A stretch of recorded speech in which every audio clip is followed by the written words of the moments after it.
దాదాపు ఒక 2 సంవత్సరాలు ఇంత పెద్ద యూనిట్ని వాళ్ళు పిఐఎల్ఎస్ సందర్భంగా ఎన్విరాన్మెంటల్ క్లియరెన్స్ క్యాన్సిల్ చేస్తే బాధ్యత రాహిత్యంగా దీని గురించి పట్టించుకోకుండా గాలికి వదిలేస్తే వేల కోట్ల రూపాయలతో పెట్టుబడి పెట్టి అప్పు తీసుకొచ్చి కట్టేటువంటి ప్రాజెక్టు 36,000 కోట్ల రూపాయలతో కట్టేటువంటి ప్రాజెక్టు ఒక 2 సంవత్సరాలు పూర్తిగా పని జరగకుండా ఖాళీగా ఉంటే ఎంత భారం పడదో ఒకసారి ఆలోచించండి. సో దీన్ని దృష్టిలో పెట్టుకొని ఈ ప్రభుత్వం ఇందిరమ్మ ప్రభుత్వం ప్రజాప్రభుత్వం రాగానే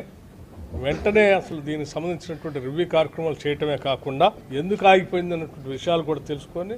వితిన్ 2 monthsలోనే పబ్లిక్ హియరింగ్ జరిపించేసి ఇక్కడ నుంచి క్యాలెండర్ ఫిక్స్ చేసుకొని దానికి అనుగుణంగా కంటిన్యూస్గా మానిటరింగ్ చేసుకుంటూ ముందుకు రాబట్టే ఈరోజు కేవలం సంవత్సర కాలంలో పూర్తి స్థాయిలో ఈ ప్రాజెక్టుని అన్ని యూనిట్లని కూడా ఈ రాష్ట్రానికి డెడికేట్ చేస్తూ పూర్తి స్థాయిలో పవర్ అందించే కార్యక్రమాన్ని ముందుకు తీసుకొని పోతా ఉన్నాం.